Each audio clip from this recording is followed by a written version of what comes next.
song for you. You hear it?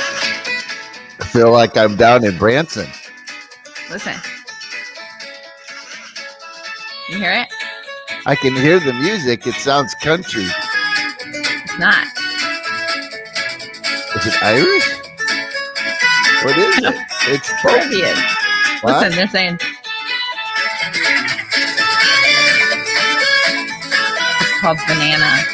Banana. Deep. Wow, we're off to a deep and profound Monday morning. I ate my banana this morning. They're saying banana. Oh, really? You can't kind of tell, but they're saying banana. What kind of music is that? Well, it's called Banana. No, that's the name of this. But I mean, is that a folk music or something? Yeah. It's got that vibe to it. It was Caribbean. Oh, Caribbean. I was taking us to the Caribbean. Yes. Well, you have to realize when you're trying to send it through a microphone like that, it's very tinny sounding on my end. I know. So, hey, good morning, Jason. And hey, Doug Wing, thanks for joining us. Good morning. Okay, mugs up. All Look right. what I've got. What do you got this morning? Carl's bag. Okay. Yeah. And a bat. Wait a minute. Bats. Are you is there a secret message? 400,000 bats live in that cave. Now, I ain't going in that cave. You going in that cave? I ain't going in that cave. Given the fact that what we're dealing with for the last year is bat related, I was wondering if you were sending a secret message out to all of your fans out there. My grandmother used to say to me, "Do you have bats in your belfry?" I never understood what she was talking about. I'm like, "What are you talking about, Grandma? What? Hey, good morning, Einar. Wow, we have all kinds of new people this morning. Thanks for joining us." And two of them are international. Ooh. Einar, where are you in? I think he's in Denmark. And then Jason is somewhere down under. Good morning, Doug. I think he's near here. We did some concerts in Christiania, which was an old naval base in Denmark that got turned into a hippie colony. So whoa, yeah. So have you seen one of my favorite concerts was at night under the stars there. So oh, cool. Yeah. You mean like back here in my tree? Exactly. Yeah, Denmark's a fascinating place. I love the Scandinavian people. They're very interesting. Yes. I have a little bit of roots of that, I guess, after I did my DNA. Norway, Sweden, Finland, all the lands over there. See, yep, Denmark. He's in Denmark. He's a Viking. Yeah, Vikings. He's a Viking. I like Vikings. Yeah. So yeah, in fact, where I come from, Michael. What international planet are you from? Well, if you're from Wisconsin, like I am, which is up in the north, the Swedes and the Danes, and the Norwegians all settled up in those Minnesota. That's why they have the Minnesota Vikings. When I watched The Last Kingdom and the characters in it, I think I told you I'm related to the guy that they're depicting, the one that is the Saxon that turns into a Dane. Really cool. Oh, you're in St. Pete's Beach. Blah, oh yeah, they went down for Tina's friend's birthday, so they've been posting photos on their Facebook page, making the rest of us extremely jealous. Well, I know, except for I'm going there in 3 weeks. Bye. I'm going in there in 3 weeks. Okay, Jason says he's trying to bring up baseball already. Yay, baseball starts. Huh? Looks like he's a Phillies fan. He's a Phillies fan. He says he's going to turn me. I'm a Cardinals fan through and through till I die. Well, I'm a Brewers fan. Cardinals, go Cards. My whole family are Cubby fans. Oh, you're my nemesis. Ooh. No, not me. I'm not. I never was. But my grandmother, my grandmother was a diehard Cubs fan. In fact, my dad's mom, that grandmother, Grandma Scott, when she died, we were going through all of her, belongings, and I came across her diary as a teenager. Uh-huh. And it was fascinating because she was talking about how they had her birthday at the Cubs game. But this Oh. is in the early 1900s. This was even before Wrigley Field. Whoa. Right. So Yeah. she wrote in the diary, right? So I go back and look at the dates, right, to see who, what the game, and like she saw Hannes Wagner and, all these old, famous, Hall of Fame baseball players. But this was even before Wrigley Field. This is when they played at the Wow. Polo Grounds, and you That's walked cool. there because baseball was in a neighborhood. Baseball, yeah, I love Wrigley. I do like Wrigley Field. Yeah, so when it I used lived to in be Chicago. the Mhm. stadiums or the places they played. Everybody walked to there. Yeah, we went there the first time I went there. I was like, we have to find a parking spot in the neighborhood. Like, it was weird. I was like, there's no stadium parking. It was like we had to find a parking spot somewhere in the neighborhood. So, Yeah. Good morning, Heather. Yay. Finally, a chick is with me. Mugs up, everyone. Yep. What are you drinking? And yes, Tell me what you're Stacey, drinking. I remember Robin Yount very well because I'm old. And so, therefore, the Milwaukee Brewers used to be the Seattle Pilots, and then they moved to Milwaukee. And Robin Yount was a young guy that came up right when, when I was in high school. So I loved Robin Yount. Yeah. You and Jason probably could talk about baseball. Yeah, the face of the Brewers, like for us older folks. Who? I don't know. You wouldn't know.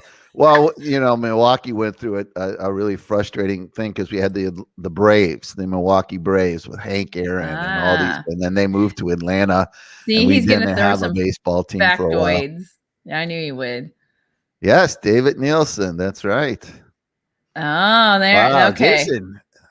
Jason's a baseball fan. Yeah. Oh, yeah. So in the world of Michael's things down today, in Florida. We're here in Kansas City, but the weather's been nice. Yeah, it's supposed to be 75 today. Woo. Yeah, I know. Have to get my legs out, as the Brits say. Are you going to blind people? Okay, so over the weekend, I went and pet dogs. I went to the Unleashed Pet Rescue. Oh, yeah? Which was a bad idea. Uh-oh, what happened? Well, I didn't get one, but I wanted one. And I wanted this little terrier they had. Her name was Zoe. Uh-huh. She was so cute. And then they had a little, they named them there because they don't know their names, of course. And they had these two like hunting dogs, like beagle terriers, and they named them Muddy Paws and Raindrops were the two that were together. It was cute. So you guys should go adopt a dog for me, because since I can't. Right. But anyway, so yes, we Americans and our pets is a fascinating social phenomena because it's unlike anywhere else in the world how we are so attached to our animals. Yeah. We don't look at them as even in food. Out in the rural areas. You know what I mean? It's like when I go visit my friends, that are out there, feeding us all. I mean, the dog is outside, the cats are outside, they're animals, right? When I was growing up, we were like that. We treat our pets like children. And so do you all have pets? Put your pet's name in the comments if you have pets. And if you don't, put your favorite pet that you ever had in the comments. Put their name. Yeah. So and as far as like the world news, I was watching that freighter that's stuck in the Suez Canal. It's unstuck now. They said it's only 65% afloat now. Oh, really? I was reading this morning that they were showing a tugboat pulling it. Oh, well, no, they didn't get it out yet. Oh, it's costing them $10 billion a day. Yeah. Oh, your cat is Nala. Nayla or Nala. I don't know how to say it.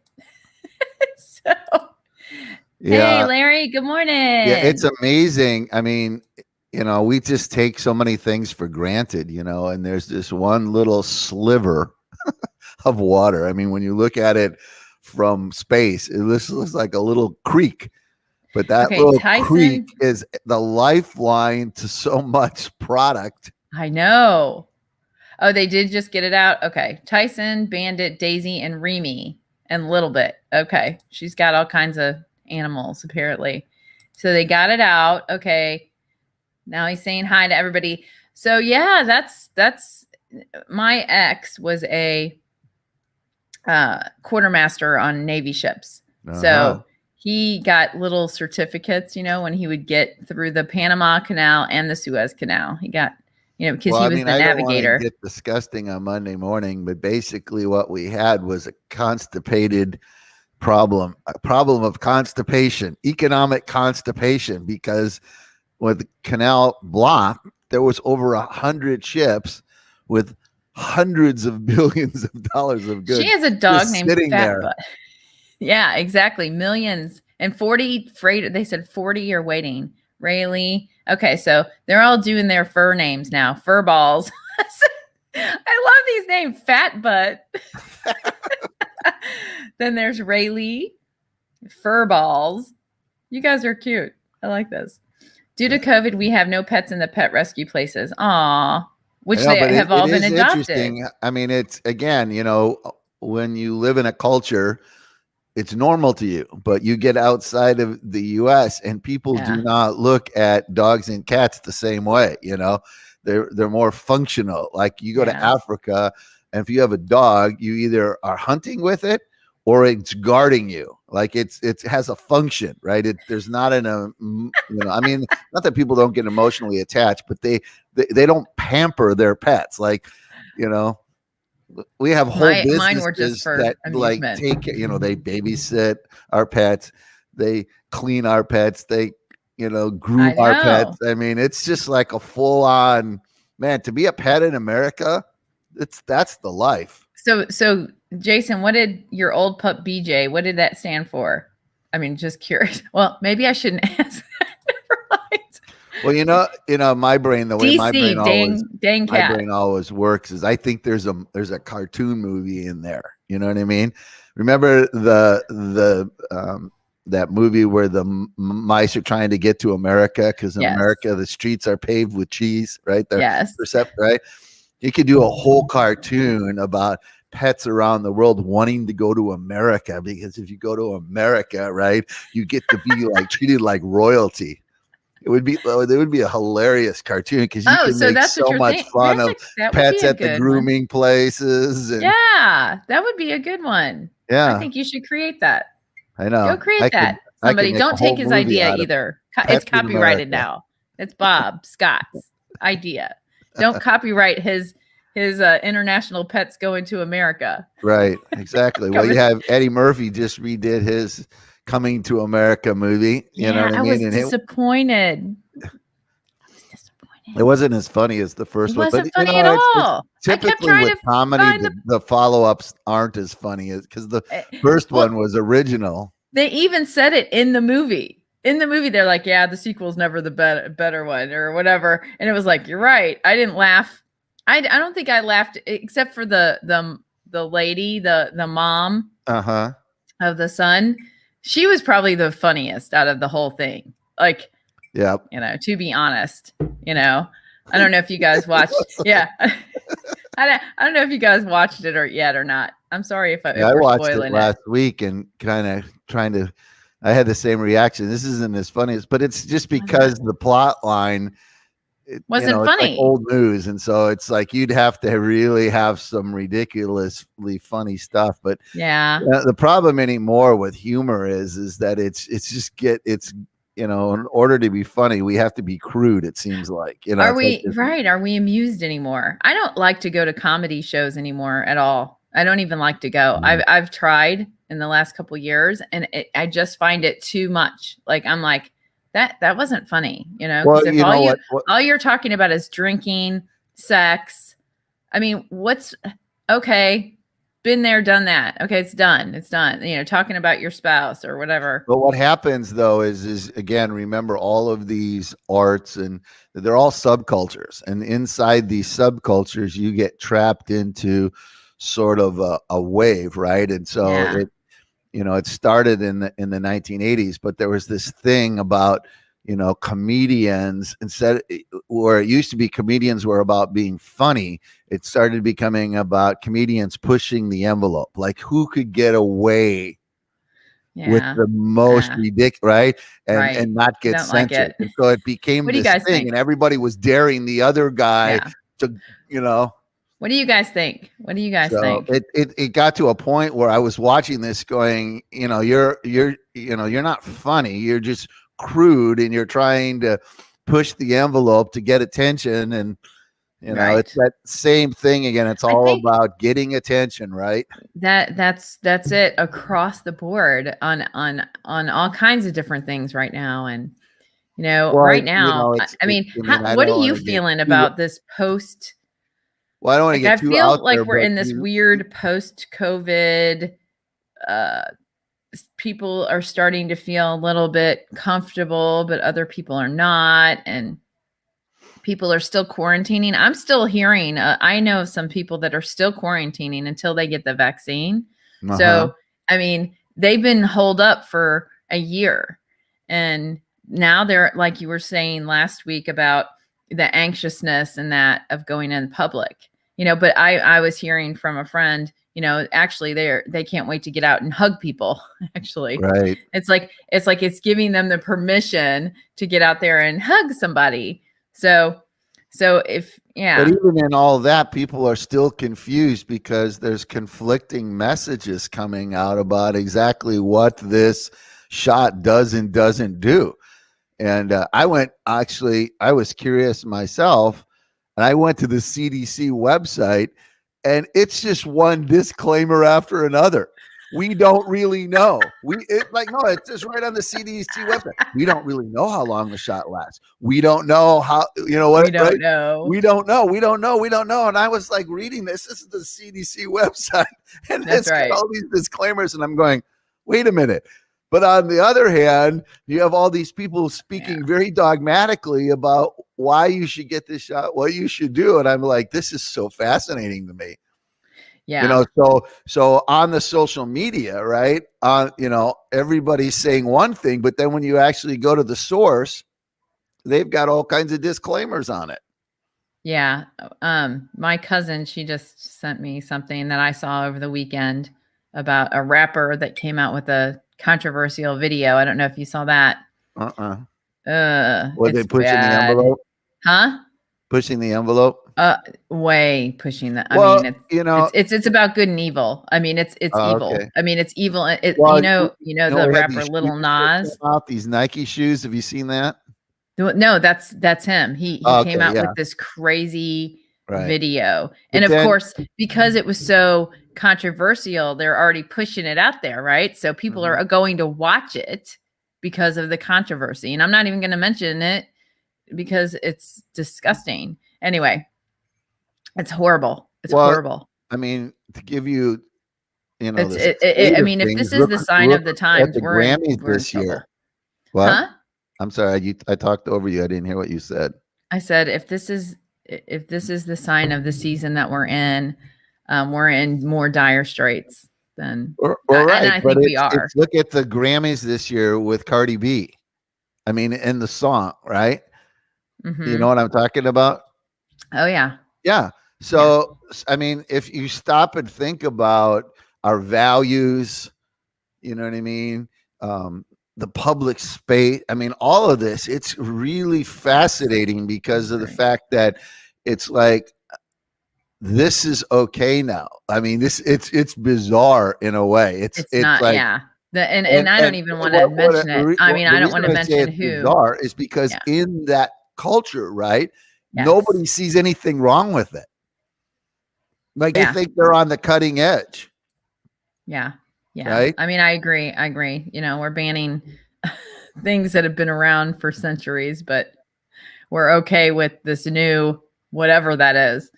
I'm not happy. The problem that we've got right now is that once you become untethered from a set of morals, ethics, and values, that we used to have a strong sense of Judeo-Christian values, right? No, not anymore. And they were pretty much agreed on. what those morals, values, and ethics were. Yeah. Right. And then in the 60s, we started eroding. I mean, there was a pushback, right? Yes. And so in the, pre 1960s, it was about the community, and there were communal standards, and we all, as citizens, bought into that. And if you didn't buy into that, you either went to prison or Right. you lived, underground, right? So there's always been good and evil, but what's happened now is we've become so narcissistic, and it's all about ourselves. Yes. And you hear this phrase all the time, which is interesting to me because I challenge it, because people talk, they say it, don't realize what they're saying, and it's always, well, it's my truth. Right? That's like the new thing now. Well, my truth is, and so what you begin to realize is that there is no plumb line of truth. There is no right. Truth is whatever. It's migrated to the point where truth is whatever we think it is. Right. So now when that happens, you end up with cultural chaos, and that's what we have. Let me right ask now. Everybody, and I thought about this over the weekend myself. I talked to my one neighbor. I have a small little community. There's 4 units, right? I talked to my one neighbor for 5 minutes the other day, and I hadn't seen her in weeks. She lives next door. So, when was the last time you talked to your neighbor? And you're talking about community. Well, there is not a good sense of community anymore. We're not closely knit. Like, you would think that you and your neighbors would at least be, like, hey, you need help, you need this, you need that. It's just not the way it is anymore. And it shows the erosion of community. So how can we all be on the same page if we don't even talk to each other? I mean, the world I grew up in, your neighborhood was your community. And that's right. So and the kids played together and everything. Everybody did stuff. Yeah, when you had it was always our neighbors. Right.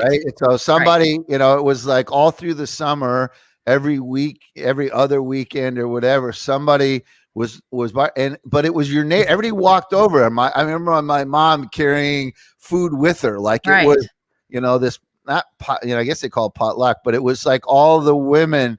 I remember often, my neighbor come, hey, Elaine, do you got milk? Do you have sugar? I need some. We always brought a watermelon. We were the watermelon people. But you know what I mean? It was my mom didn't have to cook it. She could just bring it. It's I saw a meme the other day of a bunch of bikes, in the front yard, all laid out. And the meme was, this is how our mom knew where we were. And it's true, because we lived on our bikes. It was a gang, right? Yes. It's the neighborhood. Everything was the neighborhood. And now it's like there are people that have never even talked to their person who lives next door, other than to wave at them in the morning, maybe. It reminds me of when you were talking about that, peanut butter and jelly and potato chips. It seems like every mother in the neighborhood, that's what they would serve you. If there are a bunch of kids are over, what are they getting? Peanut butter and jelly and potato chips. So what's played a huge part in all that is the fact that we have such an abundance of electronic entertainment. Oh, it's terrible. See, the kids didn't even go out. Until COVID, the kids weren't outside. What? Until COVID, the kids were not outside. Now I have this group of kids behind me that have a trampoline, and they all, swarm to this one house to the trampoline. Of course, they scream and yell, and the parents are out there. It's like, shh, shh. And I'm like, don't shush them. Let them scream, It's like, finally, kids are like playing, That's so good, sometimes I wish we could go back to the time that exactly, Einar. Well, again, technology for all of its benefits has some downsides, and the downside is that it caught. I don't know what's the word I'm looking for here, but it allows us to be isolated and still feel like we have some sort of connection. Yeah. But the problem is the deception in that is that the human soul actually needs personal interaction. We need to touch. Well, We need you're to see each other. yeah, We need to feel the energy that's in each other. We need that's right. proximity. We And do. what technology fools us into is the fact that what we're doing here is we're connecting. You know what I mean? It's like we're socializing. And it, But we're and not. and Right. and while we may be doing it on one dimension, our souls are craving something at a much deeper level. Well, I call it 2D to 3D. So Mm, it's 2D to 3D. Like right now we're at 2D. yeah. So, we need to be with 3D, so that we can be in the same. Well, I'll be really fascinated to see what happens in the church world, because the church world has an incredible opportunity if they'll seize the moment, as restrictions begin to be lifted. And first Didn't of all, they it'll be say interesting to here see who locally, even goes back. But once they're there, Mhm. if they could, move away from 3 songs, offering, and a message and go home, the drive-in Right. church model to a Yeah. more interactive model, I think they have a huge opportunity. I think April 4th is they're lifting all the restrictions around here, right? I don't know. I haven't really been paying attention. Yeah, I was out at Loose my Park my this sister, she weekend, said the and devil there is wasn't showing himself. anybody He's there king of wearing a earth right mask. now. Yeah, it's all prophesied. It's true. Hmm. I think but it's true. He's showing himself. Finally, people will see it. And it is our opportunity. Like you're saying, it's the church's opportunity. It's our opportunity to show that he's not king, and that he will be dethroned, and he can be dethroned. Right. So we need to show up and say, we're not going to put up with this. We're not going to put up with videos like this. We're not going to put up with shows like this. Cause I didn't watch the show. Like I didn't watch the Grammys. I'm not going to watch. Like I really liked the guy that did this video prior. It was like one of my favorite songs prior, but not anymore. I'm not going to listen to him again. So that's what it takes. Stop giving these people money. Don't spend your Don't money watch. on it. Well, Don't that's the download biggest. an iTunes. Don't, stop supporting that stuff. Just stop it. And streams of income, once they fall, it will no longer be, put commercialized. So, but it's the same fight forever. Like we have the same fight. This is not a new fight, right, Bob? This is not a new fight. This is the same fight from the very beginning. Well, what the dilemma you have is human curiosity. So part of the reason why these people do these extreme things is because then everybody wants to go see the video that everybody says is so bad. I mean, Yeah. it's it's this weird, psychology of humanity, where if we tell everyone don't go see that, or that's terrible, then everybody rushes to see it. So, and they know that. So Exactly. it's so manipulative. Well, see, I mean, like Einar is in Denmark, Jason's in Australia. Same things are I mean, it's worldwide. It's not just America. I think Right. Americans get in this idea that it's just here, and it's not. It's That's not. worldwide. And Einar, thank you for sharing that. And I agree, because you think technology is good, and you think that it's going to help. And even me in my business, I'm like, oh, technology's great. Oh, look what we're doing right now, right? So this is great. This is awesome. We can bring our message out to the world, but it's so saturated with messages right now. So it's up to you in here to choose which message you find to be truth. Not your own truth, like you were just talking about, but truth, and God said that this would happen, but God says it would happen. And even in Revelation, it talks about being able to see those 2 witnesses at the end, and you go, how is that? How can that be? Like us back in the 80s or even the early 90s, we didn't understand how that would be. How are we going to see the 2 witnesses in the end? Well, now we know, right? So now we know how we're going to see them, because we have the internet. We have all these things. So the Bible still is prophesying what's happening and what's going to happen. And in your book, And I know, I'm not here to be a commercial for Bob's book. However, his book is right on, and you guys should get it because it is so eye-opening as to what is going on right now. I know he had the prophecy. You wrote this, what, 2 years ago? Well, I actually had it done 5 years ago, and I sat on it 5 years because ago. I felt like it was way too far out for people to grasp. And then I finally released it in February of last year, right before COVID. The timing is amazing. The timing. Well, wow. even in February, people pushed back on it. But then as what COVID did was just bring so many things that were hidden into the light, as it were. And so now people are realizing. I actually had a guy last night was telling me that he, I guess 60 Minutes did a segment on robotics. And he wrote me last night going, "Oh my God, after reading your book and watching this," he goes, "it's really happening." And I went, "Oh, right." Yeah. Look at how quickly in 1 year things, the information that you didn't know last year, you now know because it's almost like a door has been opened. It's almost like not a good door.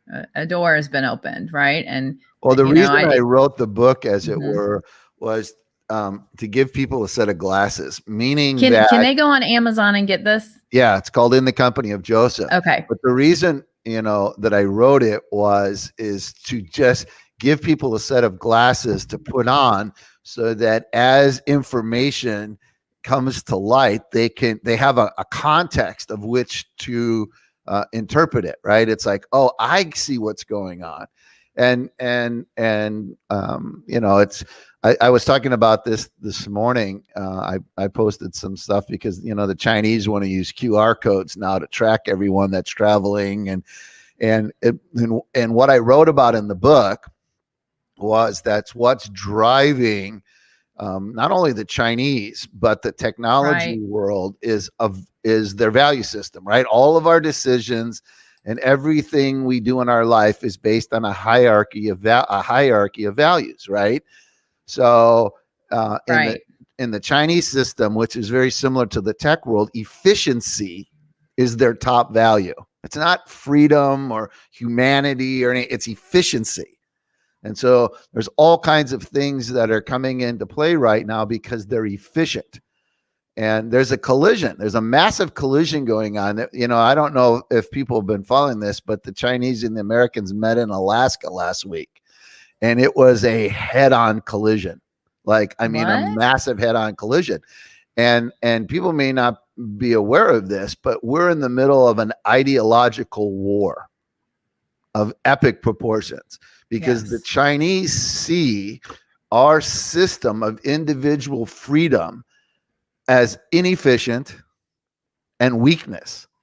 And right now they're on a full-on massive propaganda marketing campaign to prove to the world that their autocratic, totalitarian, technocratic system is far more efficient at dealing with problems. And so it's really interesting how this is going on. And so there's a massive war at the moment. And if you don't understand what's driving all this, you sort of feel like you're watching a tennis match here, and it's just like, what is going on back and forth? But it's two worldviews that are completely different. Like they're 180 degrees different, right? What's difficult is that a great, Europe's caught in the middle. And Africa, right? So if you look like Europe and go those 3 or 4 time zones right there are the net. Yeah. They're like the net in the tennis match, and they're watching the ball go back and forth. Well, the Chinese have invested hundreds of billions of dollars in Africa.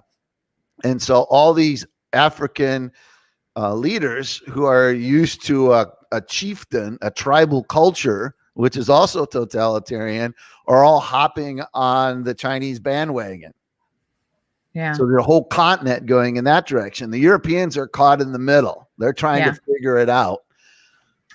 Yeah, I wonder if the timing of the Suez Canal, the Suez Canal thing is interesting, don't you think? Well, like I said, it was economic constipation. Right. Do you wonder? Do you all wonder? Or do So, you think it really ran aground?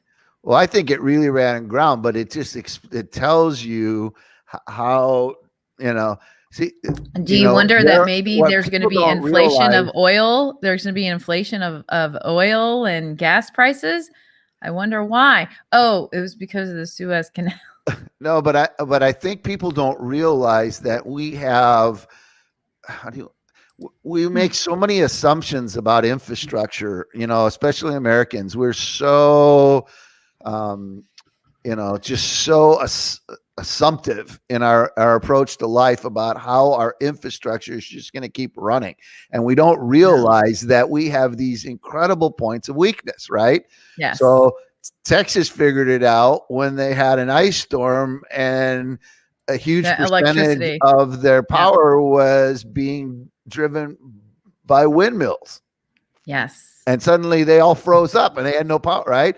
It's like goods, all these goods going through this very narrow strip of water, right? Yes. So if you wanted to bring the world to its knees, right, you just blow up the Suez Canal, an EMP. Don't system, say that. Right? An EMP bomb could literally bring down the whole electrical grid in America. Yeah. So I'm just saying we have all these points of incredible weakness, Look what, if you think about it, look what one microscopic bug that none of us can see did, right? Yeah. This little puny bug that's what that you can't even see without a microscope literally brought humanity to its knees. So we're not as powerful as I think we sometimes believe ourselves to be. Right. We're very dependent on a system that we don't realize the nature of or the origins of and how it all works. And if you're not educating yourselves, I think we've been educated very quickly this last year, just even in the supply of toilet paper. I mean, that should have shown you the cracks right away. Like, really, our whole world is now coming to a halt because of toilet paper. I mean, a thing that we take for granted, And my thing is so funny is people were like, well, what are we going to do? We don't have toilet paper. I'm like the old people used to do. Well, one of the reasons why I wrote wash yourself or whatever you got to do. I mean, it's like to me, I was like, well, if we run out, we run out, and there's other ways. I mean, it isn't one of the reasons why I wrote toilet paper dependent, trying to get people to wake up because, there's a dilemma we all have as humans, which is we like to abdicate. I mean, we saw this in the Garden of Eden. It's never my fault. It's always the other person's fault. It was the wife's fault. It was the snake's fault, right? And we abdicate. We really, one of the reasons why we have a representative form of government is we really want other people to make the decisions for ourselves, and then we complain about it. Right. But what we're going to be faced with is there are things developing in our world whereby we're going to have to make some difficult decisions. And if you don't understand what is happening and are vigilantly watching what's going on, what ends up happening is you just keep complying. And it's gradual, right? It doesn't all come at once. Well, it did with COVID, but I'm just saying most of these things that are happening and what you realize over the course of time is suddenly all these individual freedoms that you thought you had, they're all gone. Yeah. And there's a system. Yeah. And the new message becomes it's your patriotic duty to support the system, right? And I mean that's how the Chinese view things, and that's more and more world leaders are moving in that direction, right? Yeah. And so you got to have to make some difficult decisions as to how you want to live. So, Yeah. there's been a lot of talk, if you get into some circles, you hear people talking about civil war, and there's going to be all this conflict in America and stuff like that. And I keep telling people, well, you might get pockets of that, but by and large, most people are compliant. Like, most people are so entrenched in the system, Yes. right? They don't know how to live outside of the system anymore. I mean, Right. maybe 60 years ago, 70 years ago, when we were still very rural in our roots, but we're so far removed from the land anymore. Yes.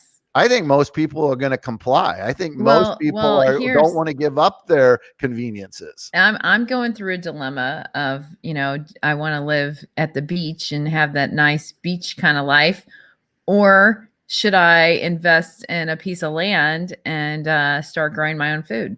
Yeah. It comes to that. It's like, is my convenience and my pleasure more important than what I might need to do? Yeah. It comes down to that. Well, that's my own personal dilemma. I don't want to get political here, but I want people to understand, even within our own country, it's happening. And here's how. Well, obviously it's happening in Denmark. It's happening in Australia. It's happening everywhere. From the beginning, we were called the United States, and the states, right, is where the primary decisions, the vast majority of all decisions were made at a state level, right? And states, and because it was accessible, right? It was where, it was about democracy, where individual citizens could impact what was going on. You did that at a state level. If you go back, there's a chart. You can go back and look up federal budget, right? Because my dad used to always say, and it's true, follow the money. And if you go back and you look at the federal budget, you'll see it's flatlined from 1776 all the way to about 1960. Wow. And then it just spikes. It goes straight up. And so the reason I bring this up, because there's a historical moment, and that historical moment was when the Kennedys used the National Guard. Yes.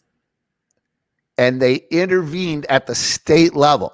That never happened. So we used the National Guard. Now, their cause was right, because it was civil right? But suddenly Washington, D.C. went in and overrode a state government, right? Yeah. That was a seminal moment, not only in civil rights, but just in how things, right? And over the course of time, what's happened is all the decision-making power has moved to the federal level.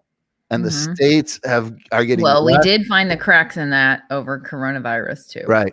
But it's still, if you watch the press, it's whether how COVID was handled was all based at the blame was at the national level, even and though see how it was the governors who were responsible for the actual implementation.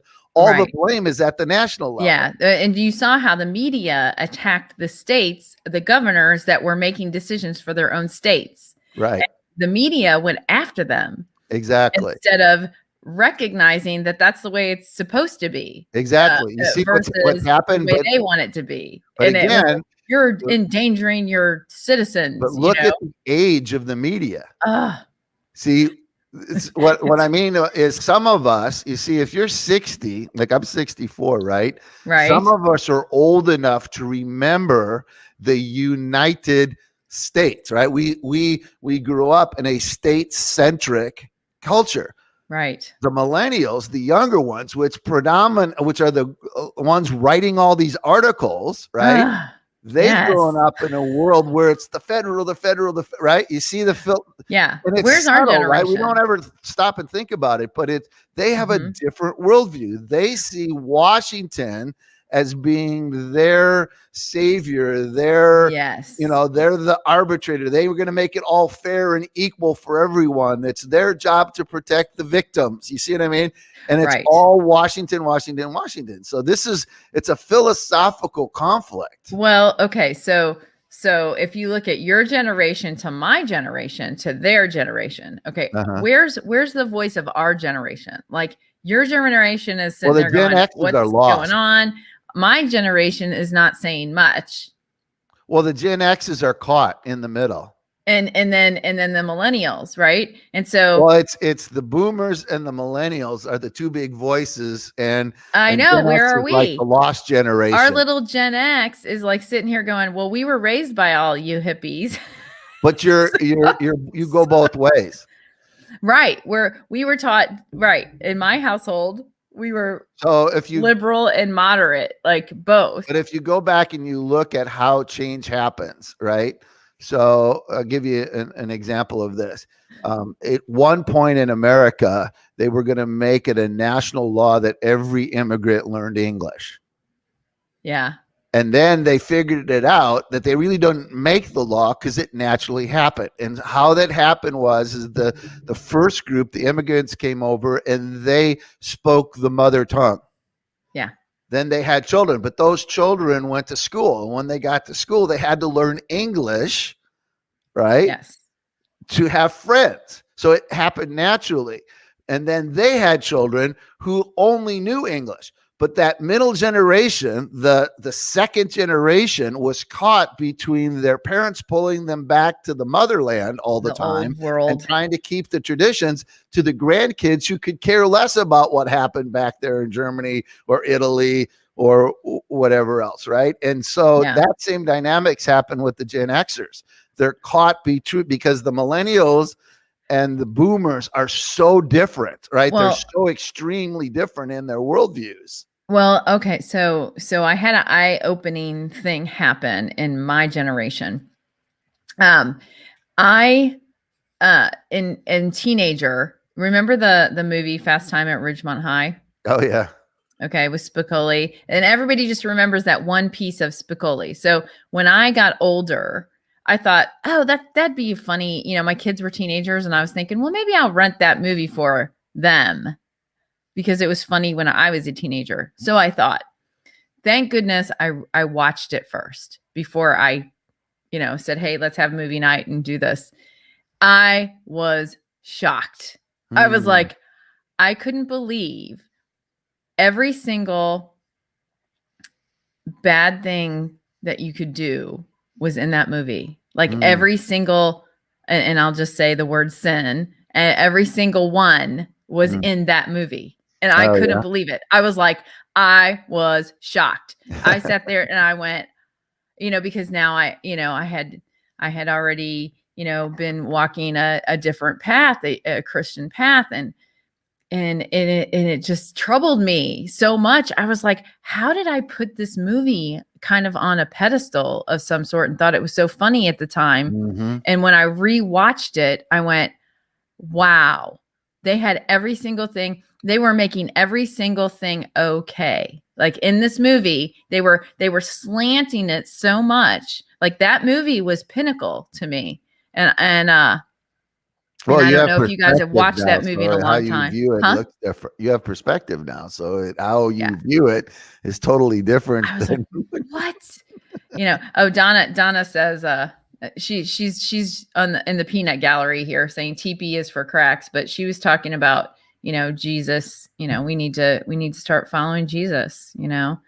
Avoid the mark and all that kind of stuff. So that is okay. So we are working more and more to get money. Yep.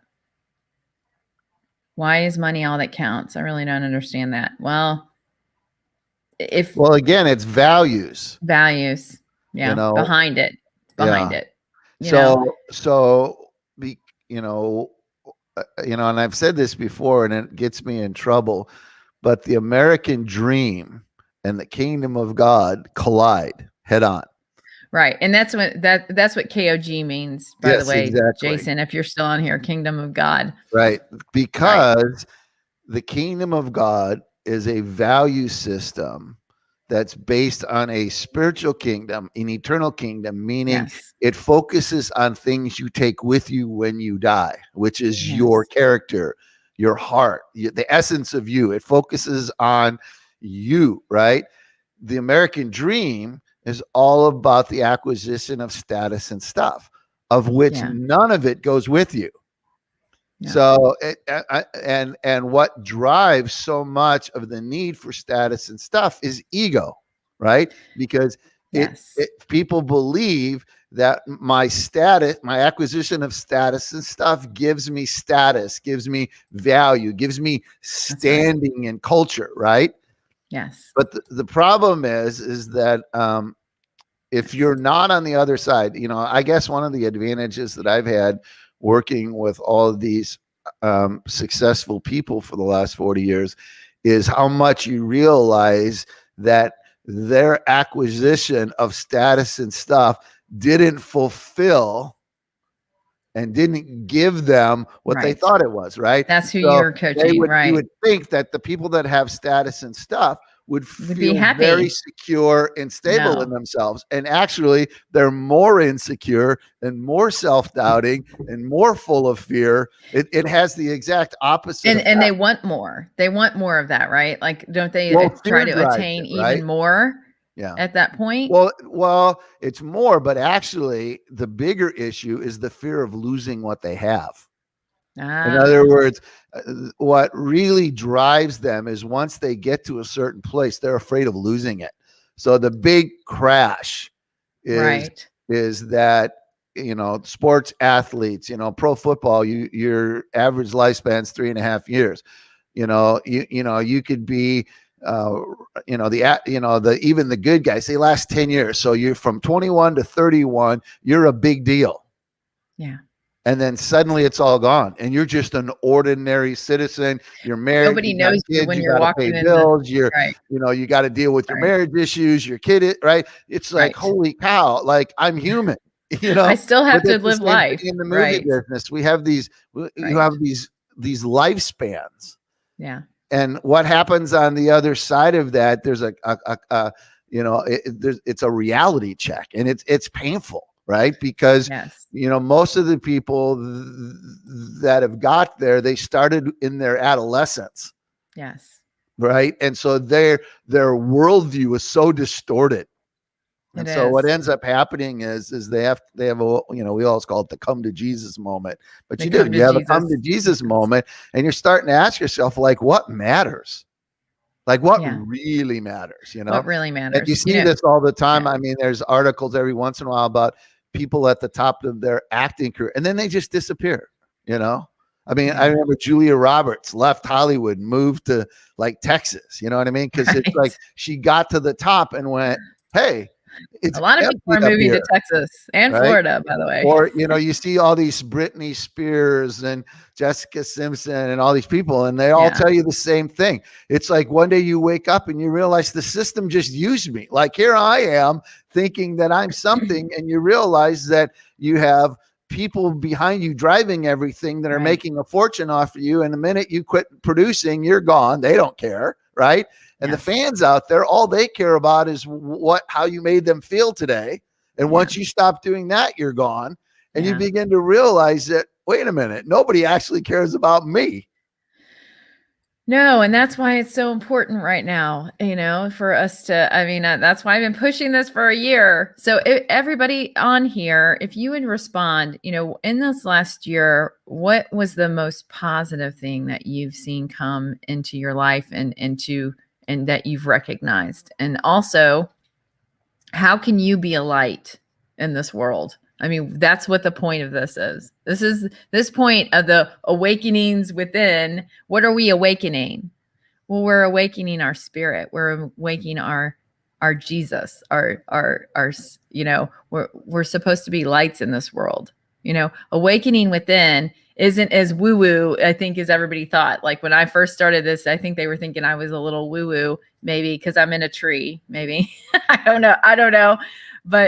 But really, the spirit of Jesus, I mean, his spirit is peaceful. His spirit can give you that strength and that peace that you need. And so I am hoping that we are still speaking that, and that you are understanding, whatever goes on, like we can be we can be world changers just one person at a time.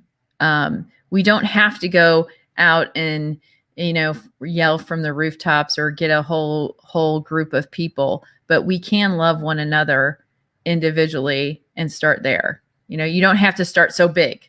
Like this is a big problem, but we have a big God. So he's got the answers, and he has the answer, and he had the answer, and this is Holy Week. So, so perfect time for us to talk about it, right? Yesterday was Palm Sunday. So, what did he want to bring to the world? Why did he, why is this Holy Week? Really sit back and have a revelation of that this week, if you could. We can change one person at a time just by the way that we are and what we do. The only person that you can control is you. So how are you spreading that light? How are you shining? I just want to know. So, well, a word that seems to have disappeared from our vocabulary is the word virtue, which, basically means behavior. I agree. Of high moral standards. And it's like we're living in a virtueless culture. Now, there's another V word that goes with virtueless, which is vacuum. But what people don't realize is that in a virtueless culture, it creates a vacuum in the human soul, because we were created to, Romans 8:28, we were created to be conformed to the image of Christ. In other words, our existence, the way we were made, was to reflect God's virtue. Yes. When we don't do that, there's a vacuum in the human soul. So I have the opinion, and the reason why I wrote my book was I think there's a huge opportunity coming. I think that there's a whole lot of promises being made and false things being sold to people that are going to leave them with a vacuum. Yeah. And of course, in the Christian they call it a revival. If we could return to virtuousness, right? What's sad is that simple things are actually the profound things. Yeah. Right. In other words, the very simple acts of kindness are actually the profound things. Yeah. Because we're living in a world of narcissistic, self-centered people who are all clamoring, for our attention, and to be virtuous, to actually love one another, to care for one another, to be kind to others. Those things stand out in the darkness. So I think we're actually standing on the verge of incredible opportunity, because a flashlight in the daytime doesn't really have a big impact. No. But in the darkness. Well, in the church world, they call it a revival. And I always have felt a revival has to start in your own heart. A revival has to start in you, so be your own revival. Like you can be a revival. You don't have to have a big tent and a bunch of gospel singers. You can have a revival. In the title of our show, which is called an awakening. Awakenings within. Right. That's the other term. So if you go back and look at American history, they call it the Great Awakening. The first one happened with Jonathan Edwards pre-Revolutionary War. Yes. So what happens is God awakens us as a culture. And I think right now, COVID is bringing in an awakening. There's an awakening going on with a lot of people. But I think, it's, usually, when you first wake up, you're a little groggy and disoriented. And I think we're kind of in that stage right now. But I think over the next few years, there's a clarity coming. Yes. Right? As people begin to realize what's actually going on. And I think there's a vacuum that they're going to become aware of. Like, we're missing something here. We've lost something. We've lost our virtue. We have. We've strayed off the path very much so. Well, I posted this morning about trust. I mean, this is so interesting because it's a value, right?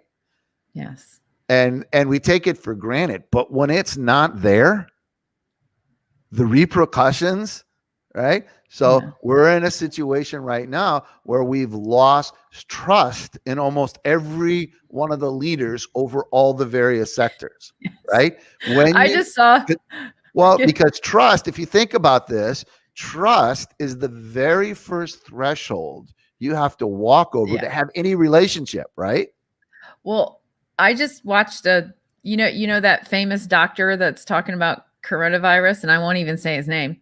He was on this morning saying that he was solely, responsible for getting the vaccine out, Uh-huh. right? So I was sitting there watching it going, are you serious right now? You're the guy that flip-flopped like 10 times Right. on what we're supposed to do during this, but now you're going to take credit for it, Right. for the vaccine. Of course you are. Of course you are. What's 'Cause wake up, embarrassing girl. about that He's though is making millions off of us. Hello. but Hi. but but what's embarrassing Sorry. about that is like Extra everybody controversy. sees it. He's the emperor with no clothes, and people have what he doesn't understand is people have lost trust in him. But it's same thing in the political spectrum, in the religious thing. We saw it with all these prophetic people. I mean, Yes. we're in a situation right now where we've lost trust. Yes. And whenever you lose trust in your leaders, you end up with cultural chaos, right? Yes. Because that's right, what's and happened. so we're in that state right now. Yes, so we are. if you are trustworthy, was my Yes. point. If you are somebody who is trustworthy, you stand out. And what I've tried to tell people for years is if you're trustworthy, it's good business. Yeah. Because people, once somebody earns, I think we're people's kind of trust, blank right people now. will flock there. That's what, you know what I mean? That's why they go, because they're looking for who can we trust. The reason why Jesus had large crowds is because people trusted him. They didn't trust their own religious leaders. Your spirit jumps when you hear the truth. Like you can feel it. Like whether you call it intuition or you call it a good gut feeling or whatever you call it, when you hear the truth, you know it. You're like, oh, that's truth. Like it draws and when it's not truth, you hear, oh, that's not truth. Like I don't believe that at all. And it does go along with the kingdom of God, as we're talking about, because when Jesus sent his spirit, he gives us that filter, I would say. So I mean, trusting in Jesus first, trusting in God first, and then he will give you that discernment that you need to walk through all of this right now, because we are so inundated with so much information that if we just go on this, we can't trust this. Even if like even with your heart, you can't trust your heart or your mind sometimes, right? Like those things can fool you. But that spirit, the spirit that he gives, that discernment that he gives, is what is going to show you and guide you into walking in what is the truth. So it's really important that you get in touch with spirit, with your spirit. So with his spirit. So, I mean, that's the key, Anyway. Amen, sister. Sorry. I went on a tangent and we're over, right? Exactly. So, wow. And 7 of you kept on here. Thank you very much. I don't think we know what's going on. Right. We don't. What about chant? Yeah. I can't help behind the scenes if we don't pay attention to. Right, Einar? What about China? I mean, there's the thing is we don't know what's going on. Not really. But that's why it's so important to have that inner strength and that inner foundation of truth. Well, that's so why that I wrote you can my always book, stand on that. Give you a set of glasses so you know what's going on. Once you understand the 50,000 foot view, that there's a collision of kingdoms and value, then you start going, okay, I see it now. And that's why, I mean, I keep getting messages from people now that are going, oh my gosh, you're right. Now that you made me aware of what's going on, I see it all over the place. Right. That's good, because it's somehow or another, I was able to trigger people's discernment. So, Well, and that's why we're speaking in kingdom of God. We're talking about the kingdom of God having that collision, of the world. It's a world view versus the kingdom of God view. Exactly what Bob says all the time. My sister, she's on here. She said it's all prophesied. It's so simple. Get right with Jesus, and that is all. That's all she has to say. There you go, Donna. straight and to the point. Yeah. And why she's not on here, I don't know. How she's watching us then, I don't know. Sissy, we gotta deal. We gotta talk. Huh? I said we have to talk to Sissy. Yeah, I know. She's all right. We'll she's see awesome. you later. I So, gotta roll. All right. So thank you, Bob, and thank you, and I hope you guys glean something from today. Again, this is Holy Week. I hope that you really tune in to what your spirit is saying, and that's going to help you to guide you in this time of truths and untruths. So, all right. Have a great week. And I'll see you on Thursday. Yes. All right. Okay. We'll see you all on Thursday. Come back on Thursday night, 6:45. And God will show us what our topic is. Okay. We'll see all right. you again. Take care. Bye-bye. Bye.